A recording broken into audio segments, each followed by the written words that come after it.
प्रतुल सहदेव जी हमारे साथ इस वक्त जुड़ रहे हैं। आप जुड़े रहेगा, सुशांतो जी फोन लाइन पर हैं। प्रतुल जी बहुत बहुत स्वागत है आपका। जी नमस्कार। आज जी प्रतुल जी, सुशांतो मुखर्जी जुड़े हुए हैं। हालांकि जेएमएम और कांग्रेस से कोई जुड़ नहीं पाया अभी, लेकिन आप लोगों ने जो आरोप लगाए हैं वो दरअसल बहुत गंभीर आरोप हैं। और अब हर कोई ये सवाल पूछ रहा है कि अगर वाकई में आरोप सही हैं, गलत हैं, कम से कम मुख्यमंत्री को इसकी जांच तो करा लेनी चाहिए। उनको दूध का दूध पानी का पानी करना चाहिए। जनता को बताना चाहिए कि भाई हाँ, भारतीय जनता पार्टी ने जो आरोप लगाए, सरयू राय जी ने जो आरोप लगाए वो गलत हैं, वो साबित करें। लेकिन ऐसा हो नहीं रहा है, इसलिए मंशा पर सवाल उठ रहा है। देखिए, सबसे पहले आप क्रोनोलॉजी देखें इवेंट्स की। सबसे पहले सरयू राय जी ने कहा कि इन्होंने जो राशि थी खुद के नाम पे कर ली माफ कीजिएगा, और तमाम दस्तावेज प्रस्तुत किए। उसके बाद बन्ना गुप्ता जी ने कहा कि हमें इस बात की जानकारी ही नहीं है कि कोरोना प्रोत्साहन राशि को विभाग के मंत्री को देने का कोई आदेश आया। ये सारा बयान पब्लिक डोमेन में है।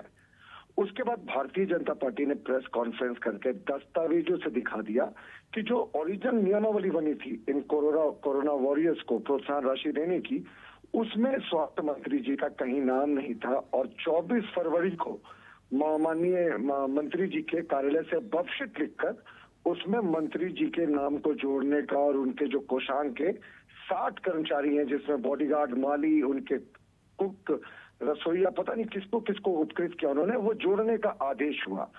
उसके बाद माननीय मंत्री जी ने कहा कि कब राशि का भुगतान हुआ, हमने कोई ऐसा आदेश नहीं दिया, और पैसा कहाँ लिया। और उसके बाद सरयू राय जी ने प्रेस कॉन्फ्रेंस करके दस्तावेज जारी किए जिसमें 54 लोगों को भुगतान हो गया। उन्होंने बैंक अकाउंट के ट्रांजैक्शन भी दिए।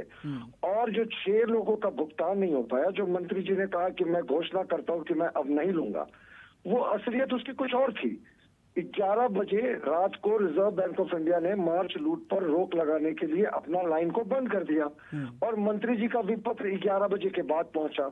वो सारे दस्तावेज आपको पब्लिक डोमेन पर उपलब्ध है, जिसके कारण ये पेमेंट नहीं हो पाया। तो ये भ्रष्टाचार का सीधा साधा मामला है। मंत्री ने खुद को उपकृत किया, खुद के रसोइये को उपकृत किया, खुद के बॉडीगार्ड्स को उपकृत किया, निजी सहायक को उपकृत किया। और अगर ये राशि नहीं निकाल पाए तो इसलिए नहीं निकाल पाए क्योंकि इन्होंने मना किया, इसलिए क्योंकि रिजर्व बैंक का लिंक जो था उस दिन वो फेल कर गया था। लेकिन 54 लोगों का तो भुगतान हो गया।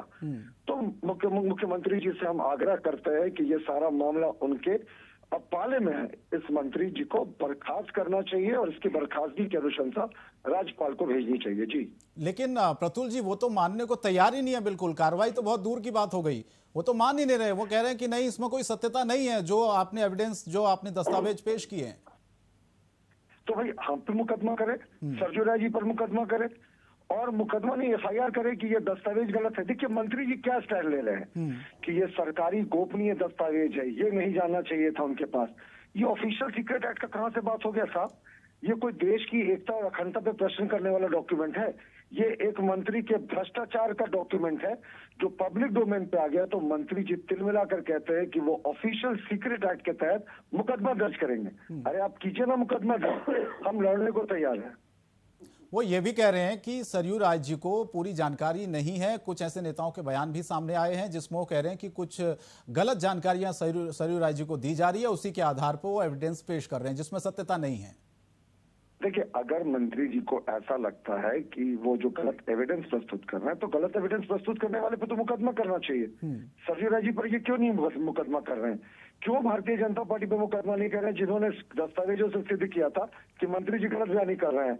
देखिए 11 बजे रिजर्व बैंक का लिंक फेल कर गया, लिंक को फेल कर दिया रिजर्व बैंक ने कि अब भुगतान नहीं होगा। इस कारण मंत्री जी का बिल वहां पहुंचने के बाद भी भुगतान नहीं हो पाया, जबकि 54 अन्य लोगों का भुगतान हो गया। अब इससे ज्यादा क्लियर केस क्या होगा? और मंत्री जी किससे जांच कराने की बात कर रहे हैं?